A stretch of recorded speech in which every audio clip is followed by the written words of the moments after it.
All right. Thank you, everyone, for joining us today. I'm really excited for our topic that we have. Before we get started, I also wanted to mention that PMI Central Illinois, Indiana, and Iowa are partnering together tomorrow and Friday for our Professional Development Day this year.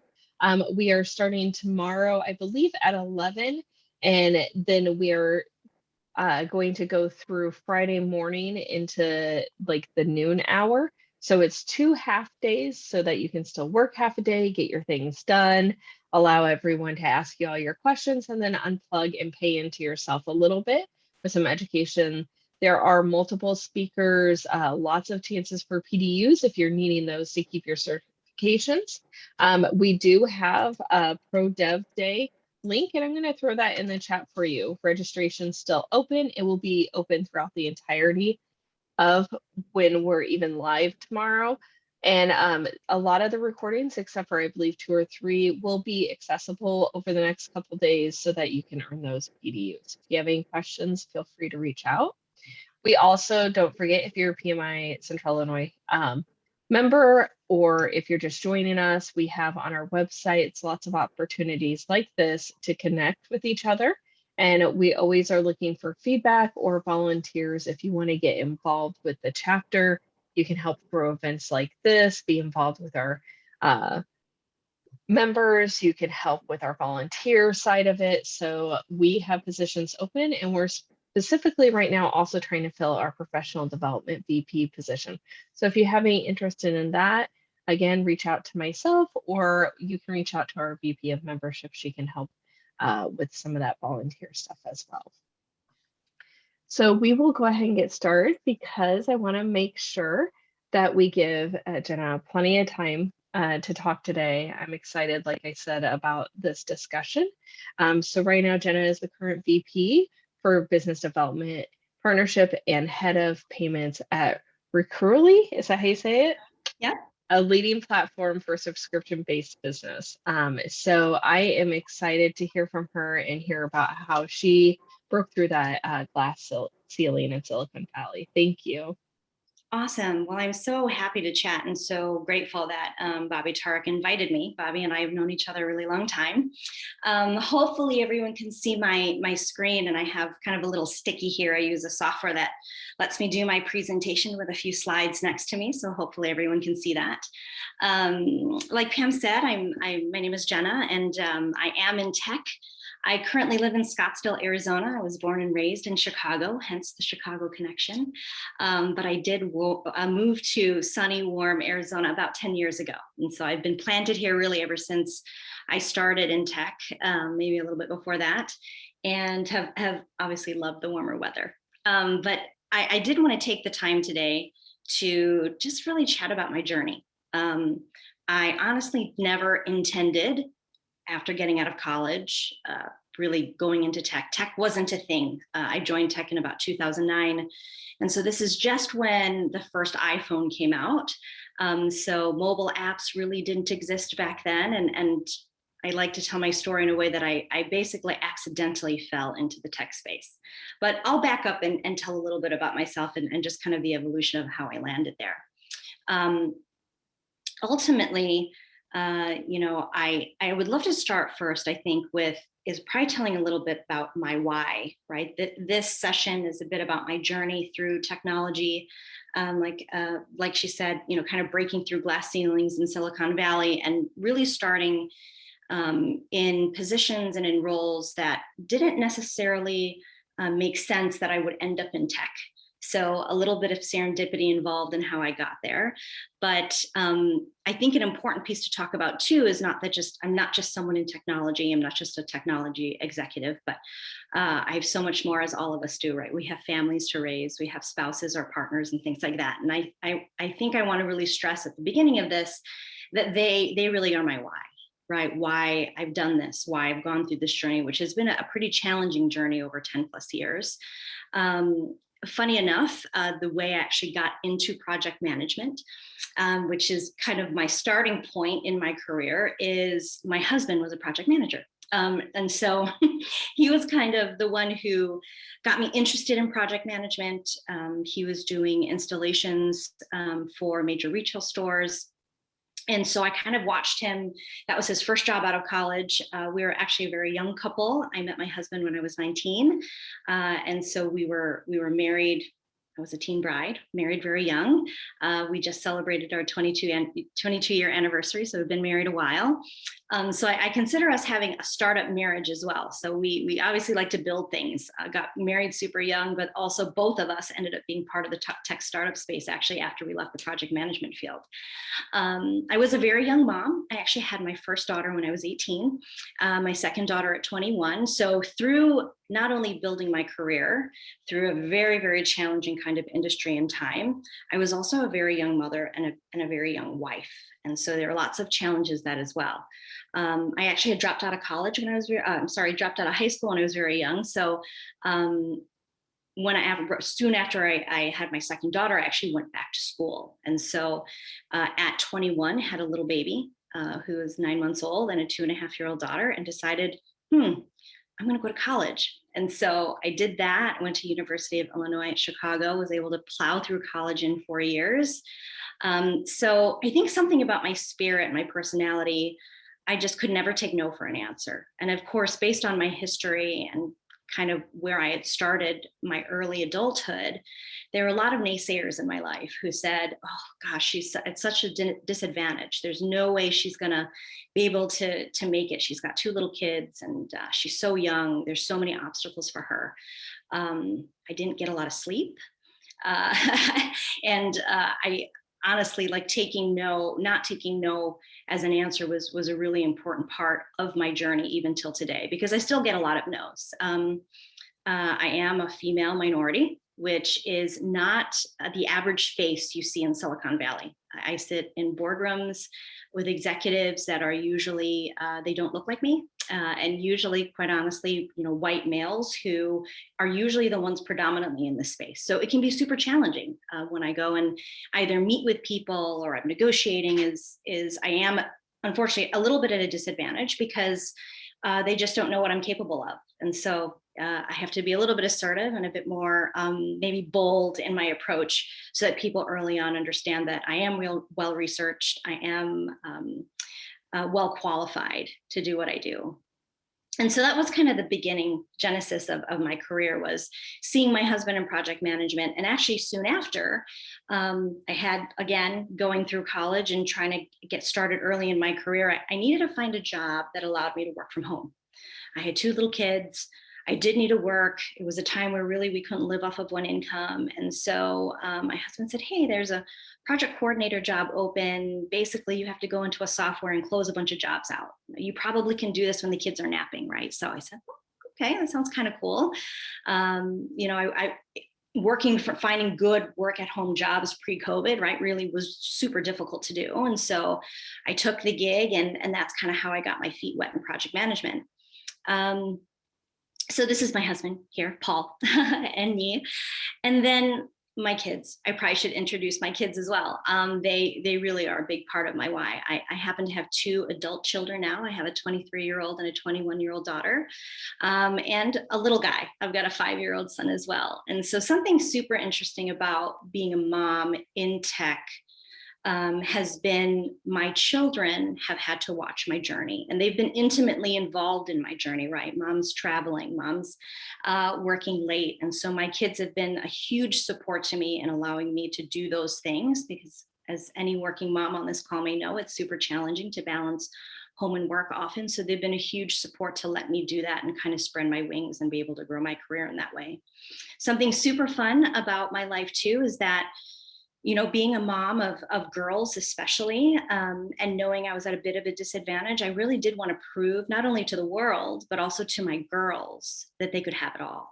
And I know that's kind of something that's controversial, right? Can women have it all? Can they have a career and also have a family? And I really wanted to show my girls firsthand that could be done. And so something super fun about my oldest daughter is she's 23, like I said. She is actually a self-made entrepreneur. She went to beauty school in high school and ended up becoming a world-renowned lash extension artist, and was making six figures before she turned 18. And so she is super independent, and we're so, so proud of her. But we've definitely kind of ingrained our own startup tech entrepreneurship DNA into our own children. So we're excited to see where they go. But they're definitely still a huge driver in helping me do what I do, and also continue to help pave the way for young girls. That's an important thing in the back of my mind as I do certain things, is to make sure that hopefully what I do is making it easier for other girls like me, or who I was before, to make it to where I've made it. The first organization I ever worked for related to project management, and this is actually how I know Bobby, is a company called Spencer Technologies. And like I said, I started as a project coordinator. I soon realized I actually had a love for sales. And so I actually moved from a project coordinator role at this company into a sales role. And that really was the spark that set off really the trajectory of my entire career. I think if I would have stayed in project management, I still would have grown into other things, but it probably would have taken my career in a little bit of a different way. But sales was really the experience that I needed on top of my project management experience to really give me kind of this very well-rounded set of experience to do what I've done over the past 10 plus years.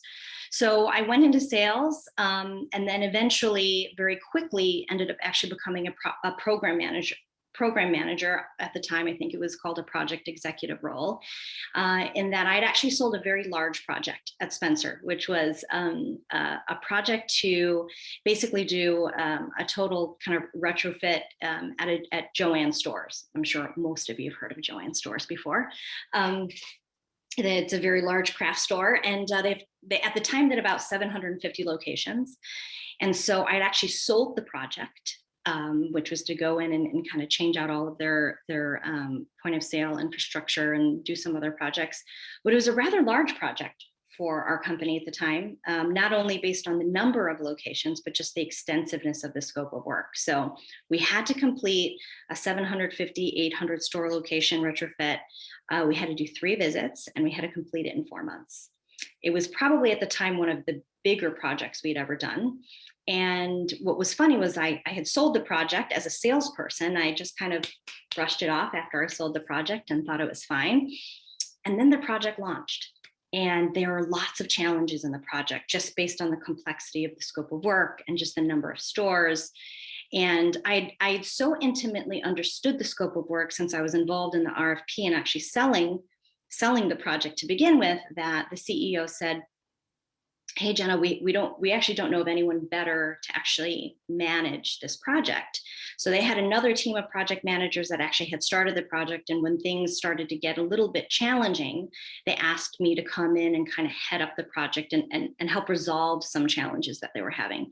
So I took that over, and that really exponentially helped me grow in my experience in project management.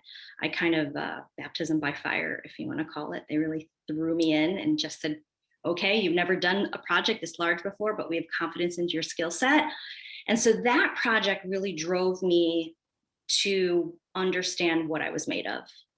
It was my first big project in a real job with very high stakes involved. It was a multi-million-dollar project. And so there are a few things that I really had to kind of pull out of myself in that. And I know all the project managers here have done this throughout your entire career, right? But these are the top things that come to mind to me, right? Was my ability to problem solve, especially my ability to influence, my ability to be super accurate, especially with such a large project, to make sure that things weren't slipping through the cracks. Grit was a huge part of this. This was a 24/7 project over 4 months. I don't think I slept much, actually, because I was managing a day crew and a night crew during that project. And also just my ability to be resilient and tenacious. And these skills carry with me through my entire career. You know, people often, when they ask me, you know, like, what are the things that you feel like are your strengths? These are the things I always talk about, because they're the things that have driven me through every role that I've ever had. One thing too I want to say that I didn't get to say at the beginning is if you have questions or need clarification, no need to wait till the end. I'm an open book, so feel free to kind of chime in if you have anything you'd like to ask. So like I said, this particular project pushed me kind of beyond my own physical and almost mental limits because it was such a challenging project. But it did give me the exact set of experience I actually needed to be prepared for the startup world. And again, mind you, back in 2009, like startups they were just kind of becoming a thing. Facebook was just getting popular. Mobile apps were just being launched. People actually weren't really consuming things via the mobile phone at the time. And so being part of an industry that is so new, with just new technologies popping up everywhere, I actually had no idea what was to come soon after this role at Spencer. But very quickly after I was finished with this project, I was actually approached by a friend who said, he had just graduated from the University of Chicago with an MBA. And he said, I have this really cool idea. And I think if you've ever heard of PayPal before, everyone has heard of PayPal here now, but back in 2009, maybe only a few people had heard of PayPal. He goes, I want to compete with PayPal. I wasn't a super tech savvy person, so I really didn't know what that meant. So I said, okay, cool. Well, tell me more about it. And so he said a few key things to me. He said, 1, I'm going to let you work from home. 2, I'm going to pay you twice as much as what you're making now as a project manager. And 3, I'm going to give you full health benefits. As a working mom with kids at home, I was like, this is like the best thing, right? It crosses off all the things I needed. It gave me a ton of flexibility.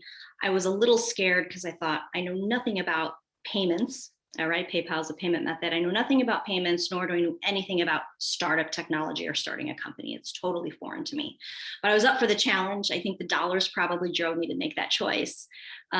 So this is the founding team of Braintree. So I don't know if anyone here has heard of Braintree. Braintree is this company that my friend had kind of started solo. I was employee number 3. So it was him.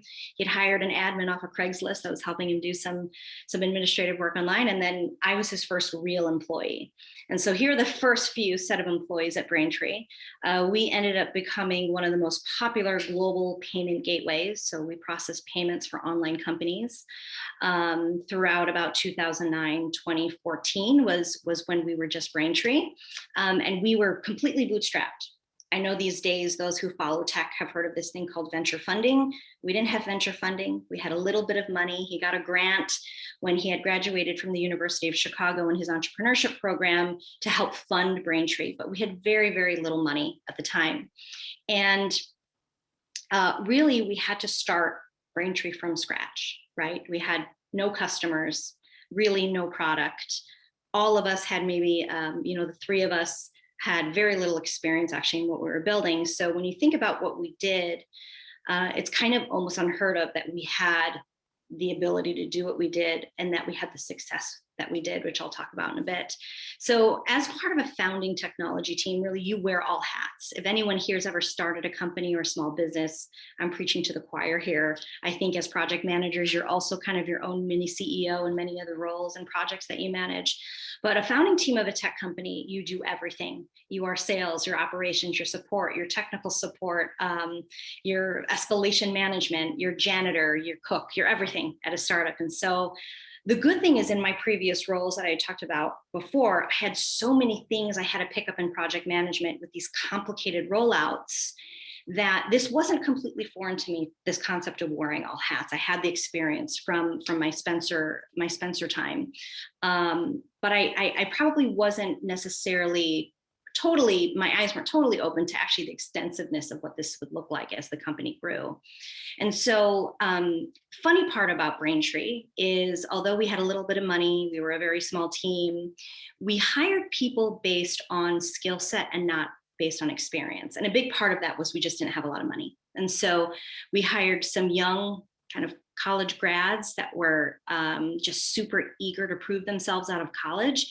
No experience in tech, no experience in the industry we were in, but we knew they had the grit to do the hard work. What was super awesome too is the early team had quite a few females as well. And so I'd been used to working in organizations where there actually weren't a ton of female executives. So it was great to see that kind of the leadership team early on people did look like me. Although they were super young, didn't have the same experience as I did because I was already a young mom and had a family to think about. And they were, just coming out of college. We still had a lot in common, right? We were living very similar stories in some way, shape, or form.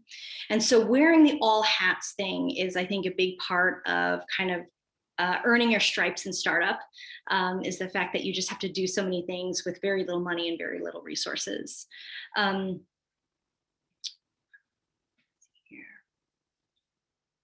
So on top of just wearing the all hats, right? Common theme here is I was still a mom. I was still, a spouse and had a husband to take care of. I was also a founder now with all of these additional responsibilities.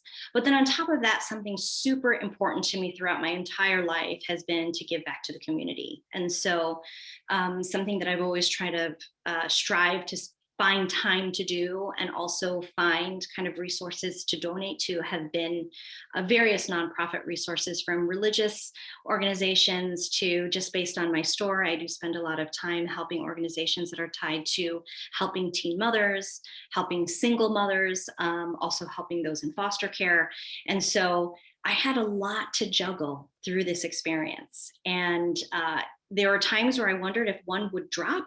Is it actually possible for a human to manage all of these things? But I think that I had a lot of support. I can't say I did it alone. I don't want to at all say I'm a self-made success, because I did have my husband and my kids and family and friends. I have neighbors and so many other women in my kind of village that have helped me with my children, that also made this possible for me to do throughout my life. I mean, the theme here too around just being a woman in tech, as much as there have been advances, we see more CEOs in technology that are female. I still say through all my experiences and even my past experiences, right, like I still didn't look like the rest of them, right? I felt a little alone in my experience. One thing especially too that often gave me a little bit of insecurity over the years was, although I did graduate from a good college, when you're in technology, especially in Silicon Valley, most of your peers have graduated from Ivy League schools.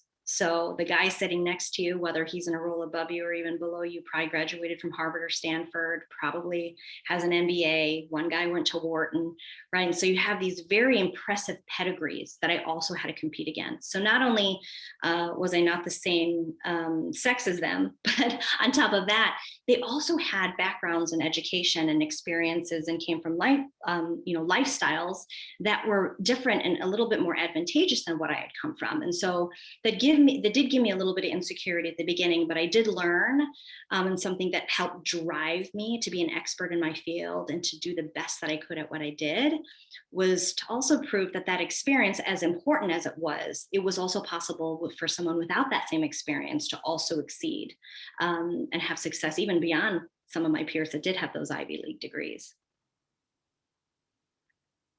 So my success really I owe to both my sales and project management DNA. In my time in Silicon Valley, working through various startups. I've actually been part of 4 startups in my career, has been the experience I received in these 2 particular industries, project management especially. I think project management, especially as I lead teams now at the executive level, has been a huge strength in what I do. And often, I'll have people ask, how are you so good at that? Or how did you manage that so well? And I always look back and say, okay, why do I have these skills? And a ton of it is tied to my time in project management.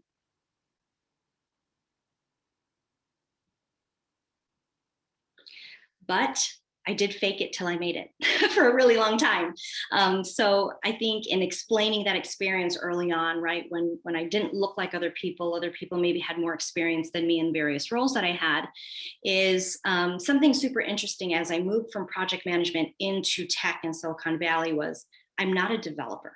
Right. And so when you learn about mobile apps, technology, software that's built, it's kind of the heart of all Silicon Valley based startups, is they're all really founded by developers. And so I was thrown into this space where I knew a ton about sales, about project management, could kind of figure out software because I had to use software in my project management roles, but I did not know how to code for the life of me. I didn't know anything about what it meant to be a developer. So very early in my Braintree days, I actually had to learn how to speak like a developer. So I had to totally fake it. I mean, at the time, I think Google was just becoming a thing, but I had to Google, what chat rooms do people sit in who are developers? Where can I meet developers? Where can I learn to speak their lingo? How can I learn what their problems are?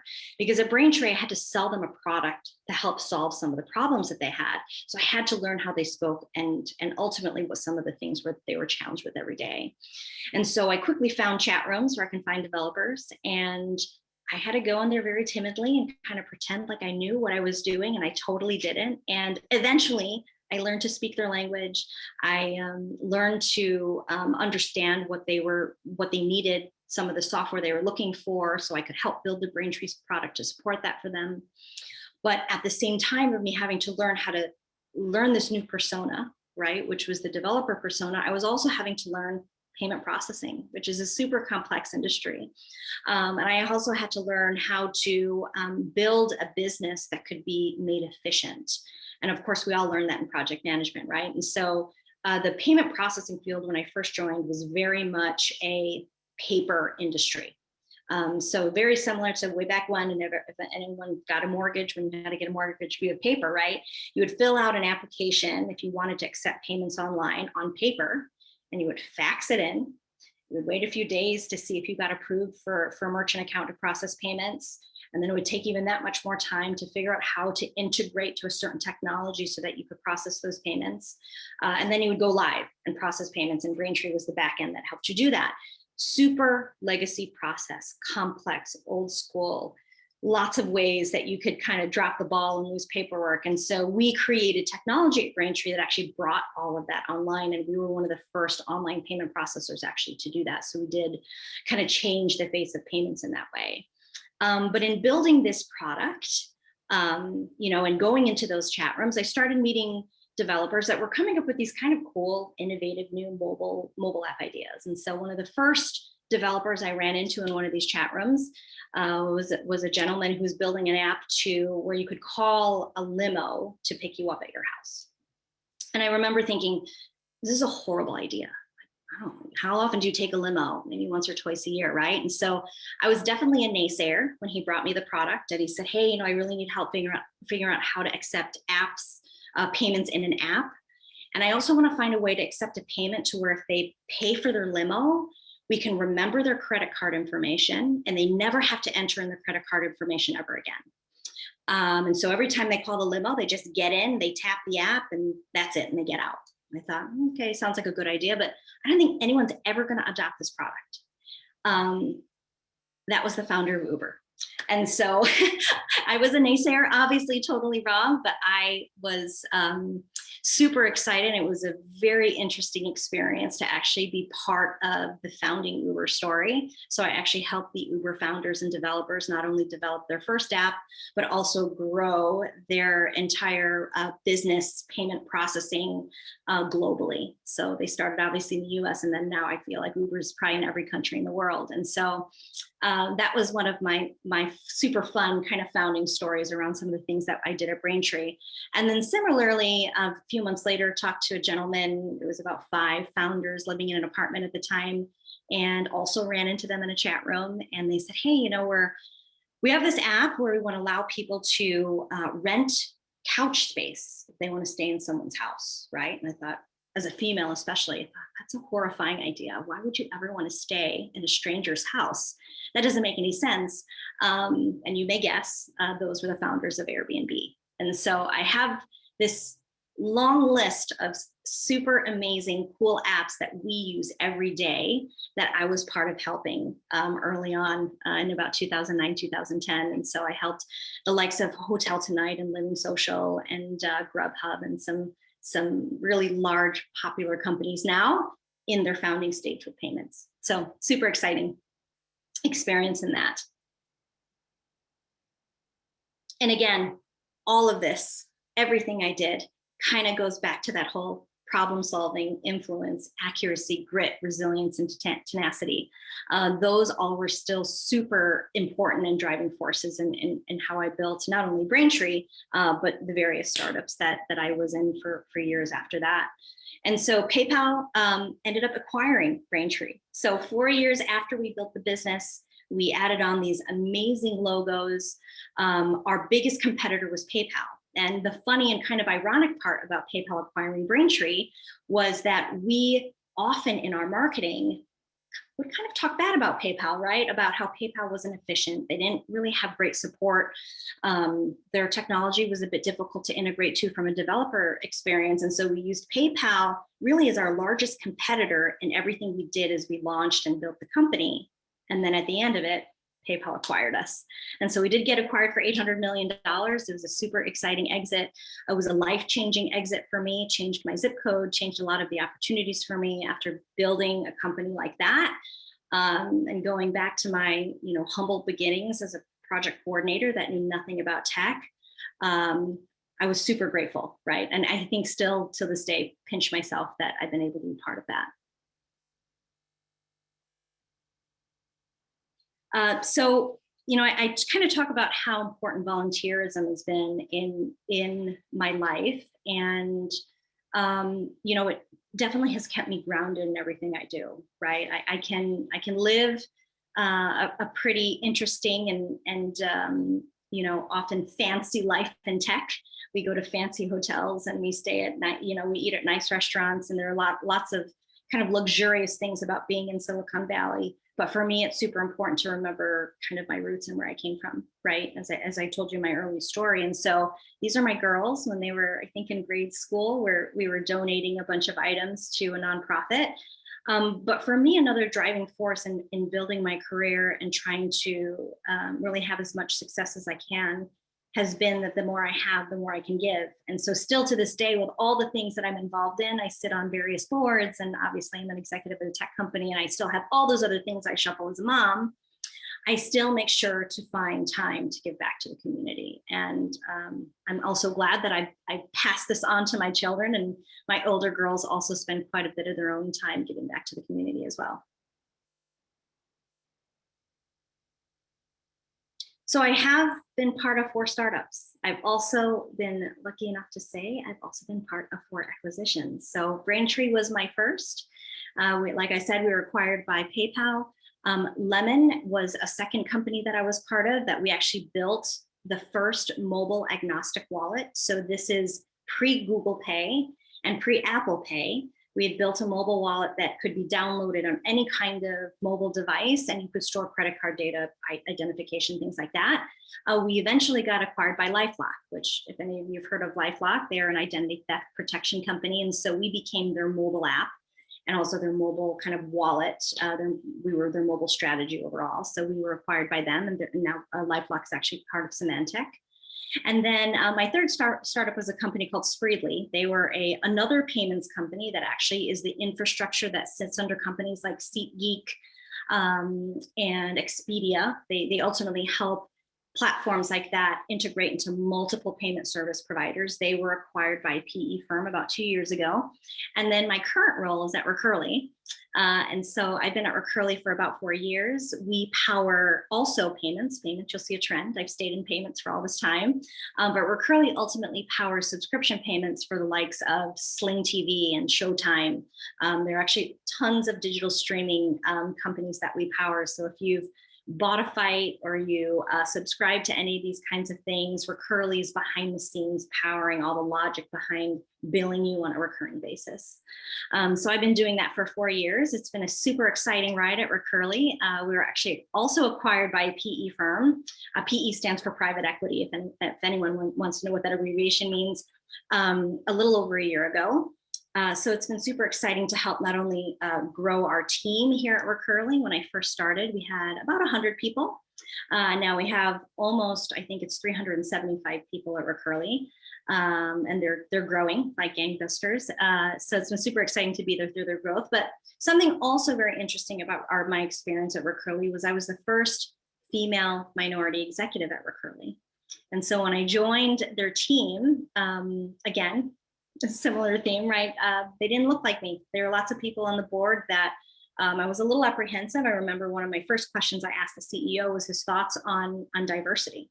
It was super important for me to understand, was was I an exception, or did they actually have some initiatives, especially related to growing their people organization, HR, around hiring, people of color, also women, and luckily it was an initiative of theirs, and so that was something that definitely helped me make the decision to move over to Recurly, knowing that diversity was something that was important to them.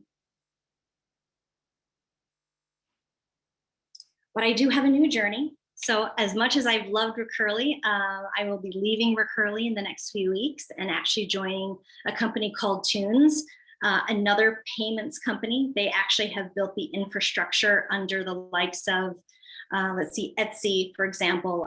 They actually help pay money to vendors who are selling on Etsy globally. So they're basically a global money remittance company. If you have to transfer money from the United States to Africa, for example, Tunes is the company that does it. And they do it for some very large platforms globally. So I'll be taking over as their SVP and General Manager of the Americas. I'll oversee all of sales, operations, legal, compliance, and technology for the US, Canada, and Latin America.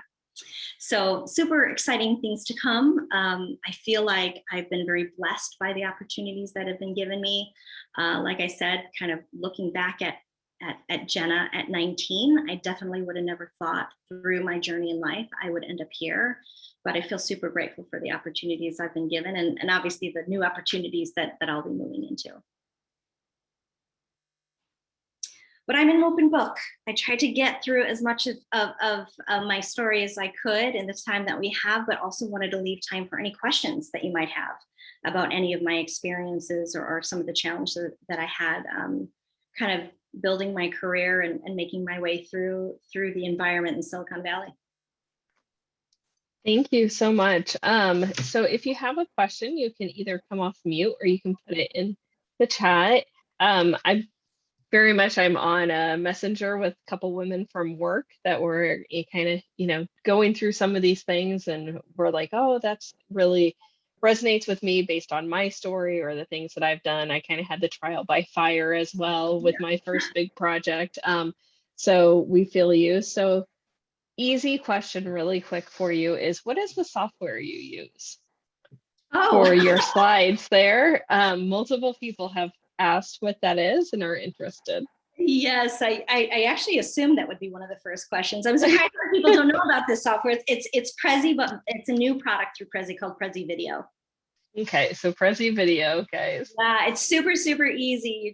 You'll download, you obviously sign up for the app, but then it's a super easy connection to Zoom or Google Meet or any of the other kind of messaging platforms. So yeah, it's pretty cool, huh? But it's pretty cool. Okay, so our first question comes in from Melissa, and she says, have you ever suffered from imposter syndrome? And if so, how did you overcome it? Yeah, for sure. I mean, yes, in every role I have. I think in every role, and I don't, as much as I want to say it's probably part of just being a female, we come into roles that maybe are fit outside of our comfort zone and that we immediately feel like we don't deserve to be there, right? Or do I actually have the skill set? Can I do this job, right? Our minds race, if anyone's like me, where you think of all the things you can't do versus leading with all the things you can do. So yes, admittedly, I think in every single job I've ever taken, the unfortunate part is as I've grown in my career, I think some of the people who hired me had more faith in me than I had in myself.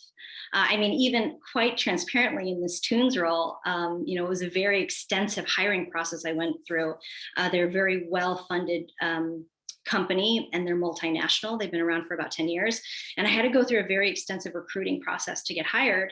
And, they were so excited when they offered me the role. And of course, I still came in accepting the role with a little bit of apprehension. Like, I know I have the skill set to do this role, but I just hope I can kick ass and kill it the way they want me to. So I think a bit of it is, you kind of have to go into your roles and you're going to have the jitters. And I think it's a good, healthy feeling and normal feeling to have. But I think really, if you are equipped for the job, you will very quickly see that you deserve to be there. And so I think a little bit, or I should say a lot of it of that is actually completely in our own head. But if you are a project manager and you're well trained, I mean, kind of the sky's the limit. I really believe that. I often tell people who come to me, I mentor quite a few women in various organizations, and they always ask me, like, what kind of experience do I need to get to be like you one day? And I often tell them project management and sales. I tell them that, and I say project management first. Like, if you can get your feet into some kind of project management role, that is going to teach you so many fundamental skills you need to do so many other things. So it definitely opens up the world of opportunity, but don't feel bad. Everyone, no matter how high they are, I think has the jitters and is a bit insecure as to whether they can do the job well. Thank you. That's great feedback. Does anyone have any questions that they want to come off mute and ask?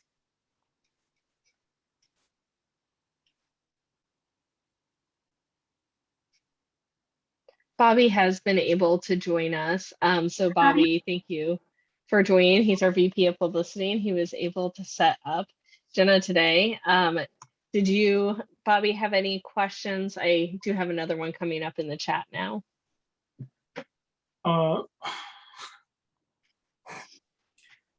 going to ask an easy question, Jenna. How has been, I know Paul's really been supportive of everything that you've been doing, and how much of your success can you attribute to both your grandparents with Paul and then your mom and dad as well, and even your siblings?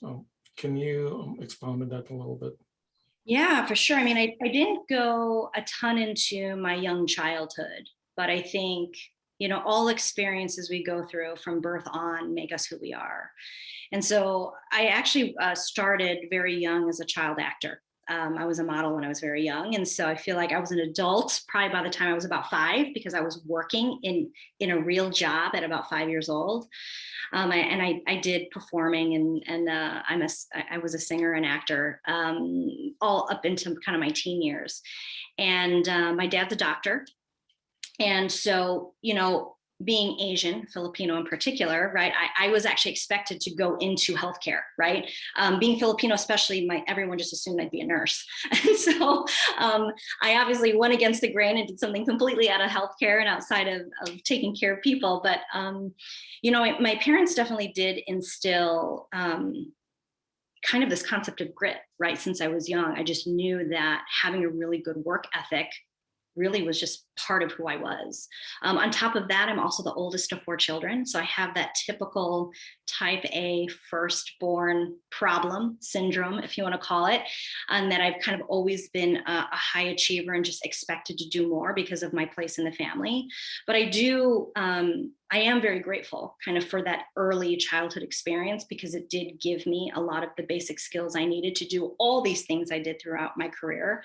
I think it also gave me a certain mindset too, that growing up, I can't say I had a tiger mom, but maybe close to a tiger mom, in that failure was really never an option for me. And so I could never say, oh, well, if I don't do that thing, it's fine, I'll try again. It was always, actually, this is your only try, so you better make the best of it. And that is just who I became over time.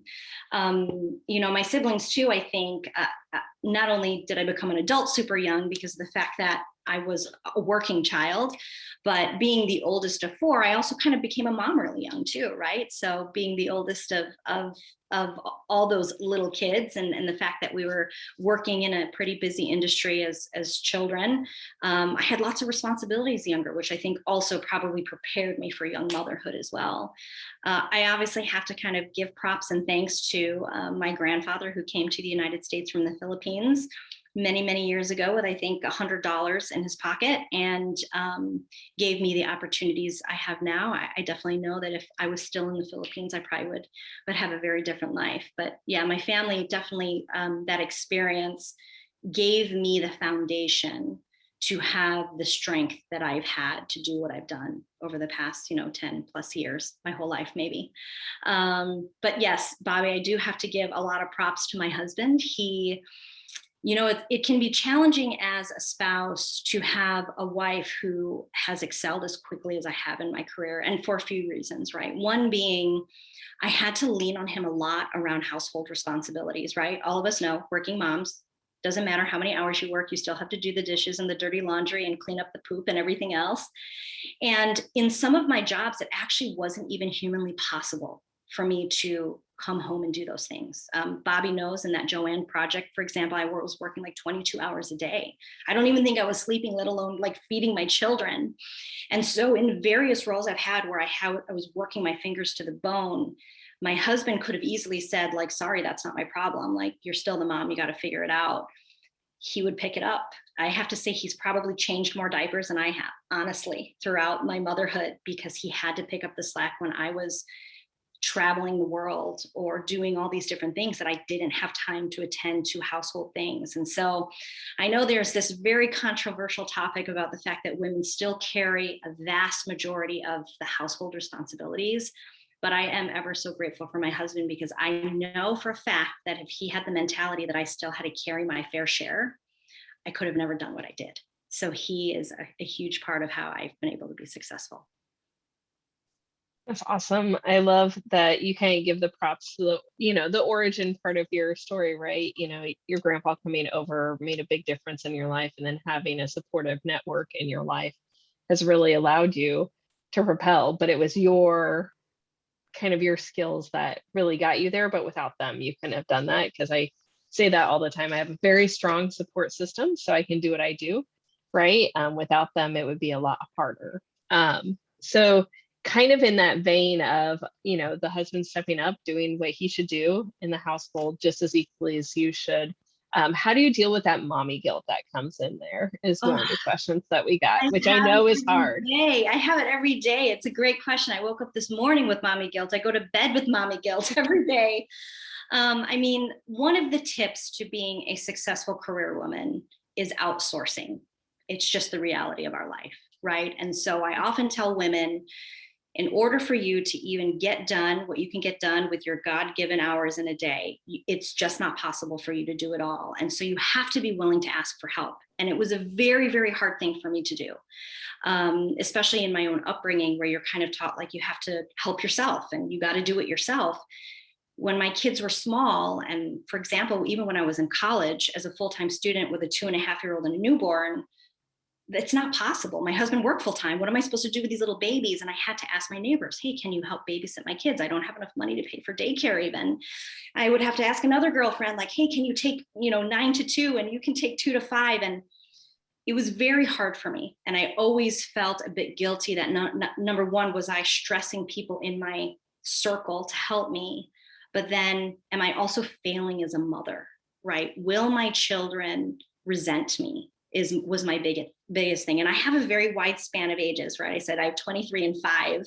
So I feel like I'm kind of going through my second motherhood right now with my little guy. But I actually had this conversation with my 23-year-old daughter a few weeks ago, where I asked her, do you ever feel sad or mad at me because I had dedicated all this time away from home? Right. I wasn't home a lot. I wasn't always at family dinner. And I do have to say, I never missed a play, a game. I was very, very lucky that I could coordinate to make sure I was at certain important events, but I did miss a lot of things from a day-to-day basis. And she said to me, Mom, I am a very successful entrepreneur and I'm only 23 years old and I'm here because of you. And as much as, yes, I was a little sad maybe at 10, 11 years old because my mom's not here, you also paved the way for me, and I would never be here if it wasn't because of your example. And so I've had similar conversations with my 21-year-old daughter too, who's a junior in college. And so for me, that was enough, right? That those kind of conversations I have to remind myself of when I have those nights of laying in bed, like, oh my gosh, I didn't get to make those cookies my son asked me to make. And you think of all these things you didn't do. The question is, how have you impacted your children? And I think when they're little, they can't articulate whether or not you really are impacting their lives and how they see the world. but I'm lucky I get to have adult kids who can give me that perspective now. So I just pray and hope that with my 5-year-old son, 20 years from now, he tells me the same thing, and that he doesn't feel, sad about mom being a career woman. But yes, mommy guilt is real. I deal with it every day, but I do think there have been upsides to my effort through my kind of experience. I think there is definitely a silver lining to that. Yeah, I think that's great that you said that you look at how you're impacting your children, because your impact as a parent, not even just a mom or a dad, as an adult, it's more about how you're impacting them overall, not in just one specific way or one cookie cutter way. And so I think that's a really good message for those people who are feeling that struggle of your work life and your home life, but how are you impacting in different ways, not just the making the peanut butter and jelly sandwich for their lunch. Right. And sending them to eat hot lunch. There's different ways to do that. So and that's great. So often as moms too, I think I've had to prioritize a bit of the outsourcing, right? So I have a full-time cleaning lady. I have a lady who does my grocery shopping. I have a personal organizer that organizes all the junk in my laundry room. Like, there are things that I've been very, fortunate to be able to afford, but I always tell moms growing their career, especially those who have very busy careers outside the home, outsource as much as you can. Don't feel bad about it. If you can afford it, hire someone to scrub your floor. That is not an important thing your kids are ever going to care that you did, right? It just has to be done, but you don't have to do it. And quite honestly, outsourcing things like that give you the sanity to then go sit with your son and read a book and do things like that. Those are the things that are important. great advice. So I have two other questions that are a little bit more deep. So this first one is, do you have any advice on building that grit in your employees, or is that something you can't even teach? Oh, I love that question. Very common question related to building startups. I really do believe grit is, I guess it's a controversial topic because people have two different schools of thought on grit, right? Some people think it can be taught. Some people think you're born with it. I tend to lean toward you're born with it, and maybe a caveat to that is either you're born with it or you're raised with it. So, I think of the story of the Phoenix, right? Like, we often rise from our challenges. And so I feel like what I seek when I hire talent is I often ask not experiential questions related to their job. So, hey, have you ever been a project manager before? I like to ask questions like, what is one of the biggest challenges you've ever overcome in your life, right? Those kind of questions help you get to determine what the person has experienced, to know, were they born with the grit? Do they actually have it? And often their non-work related experiences will give you insight into how hard they've had to struggle to get to where they are. So I do believe grit is a bit more of a either inherited, born with, and or at least raised with thing. It's a hard thing to teach. My mute button would work. That's perfect. Thank you. So then this is from Rhonda. She asked, it seems like you have a variety of experiences working with various companies. How did you determine when it was time to move on to the next company or to build your experience? Because I know that's one thing that sometimes can be looked down on about younger generations. If you hop from place to place, or some people feel an over sense of loyalty to companies maybe too long. So how did you kind of manage it's time to move on? Yeah, I think during my period of determining if it's time, I've been a little lucky in that because I've had so many acquisitions, often acquisitions are triggers for change, right? So when your company gets acquired, culture changes, processes change, executives change, and you start to determine, once you get bought by a new company, it starts to not look like maybe what you signed up for, right? And so for me, through 4 acquisitions, usually the time that I'm moving is around the time that we're getting acquired. So the environment is changing. Although, I've been with Recurly, we were acquired a year ago. So it's been actually quite a bit of time. Usually executives and companies leave shortly after acquisitions, and I've stayed around for quite a bit of time.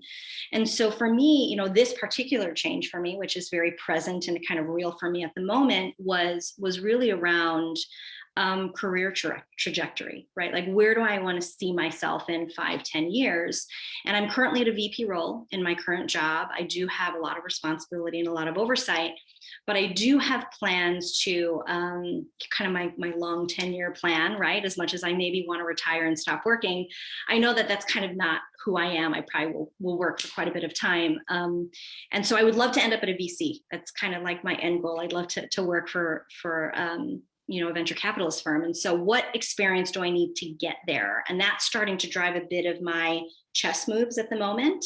So my role now, right, I'm going to go from VP to SVP GM. And then the hopes in this role is maybe I can start to work my way into a C-level role. And then at that point, maybe transition out of the tech startup space and actually into a VC role. So yes, the transitions have been maybe not so intentional, right? Like something is actually occurring, which is an acquisition, and then drives me to look for something else. This particular transition, though, has been a bit more intentional, that I did choose to say, hey, I think I'm ready for a new thing. I would agree that some people can look at transitions as a bad thing, right? And I think it's more so tied to longevity. So if someone's at a role for 9 months and every job, they're at a job for 9 months, yeah, I probably would have a bit of pause as a hiring manager to go, so could you not stick it out? Did you get fired from a job? Your wheels kind of spin around why someone can't stay around. So I don't think it's the number of jobs you have. I think it's more so like, how long could you stay in the role? And of course, if you have a really good answer as to why you left, and it could be for personal reasons you left, the culture wasn't what you thought it was, those are all very valid reasons. You could tell a recruiter or a hiring manager that they'd go, okay, it had nothing to do with you, right? It was more so maybe what was best for you is why you moved. So transitions can be good, I guess, is the moral of the story, as long as you have more thoughtful reasons around why you're not staying. Thank you. So that is all the questions I had today. Is there anything else that you would like to say before I kind of wrap us up? Not at all. I mean, I think I would just say to the women and mothers on the call, keep going. It's hard, but I think the work that you're doing matters. I think your children appreciate your effort. If you have spouses or partners, I hope they're supporting you in the ways that they need to. I will say, just for the females here, especially, I have 2 books I would love to recommend that I've recently read that even though I've read a ton of kind of business books and self-help books and motivational books that have really impacted me. One has an interesting name. It's called The Patriarchal Stress Disorder. It's not as bad as you think, but it does talk about some of the things that we experience as women in kind of a male-led world. And then the second is called, I love this title, You Are a Badass. And it's an awesome book that if you're going through any struggles in your career, at home, where you're feeling like you need to better understand how to, attract abundance in your life, or how to manage problems with people in your life or at work, and how to have a different perspective, but also to help just boost your spirits. It's an awesome book. So suggest you get those 2 on Amazon if you can. And also, I'm always open for questions. I know sometimes we have sessions like this, and after the fact, you're like, shoot, I wish I would have asked this. You can find me at jw@bankonjenna.com. And so feel free to email me there if you have any questions. All right. Thank you very much. For those of you that are here, I went ahead and quickly Googled those 2 books through the Amazon links in there for you guys in case you want to quickly grab those books. Thank you again for talking to us today. I know that I feel inspired and heard by your story, and I know many other women do. I think it's a great conversation to have, just in general, for people, awareness of how people are coming up in the industry and how where you start maybe doesn't equal where you end. For those of you on the line, just a reminder that this is self-reported PDU. So I put in the chat that it's 0.5 strategic and 0.5 leadership. Also, don't forget we have that professional development day tomorrow and Friday. So I put the link in there for you again. Thank you, everyone. A lot of people are letting you know in the chat that they really enjoyed your presentation. Thank you so much. I'm so grateful for the opportunity. Thank you, Bobby. Thanks. Thank Take you. care, everyone. Bye-bye. Okay, bye now.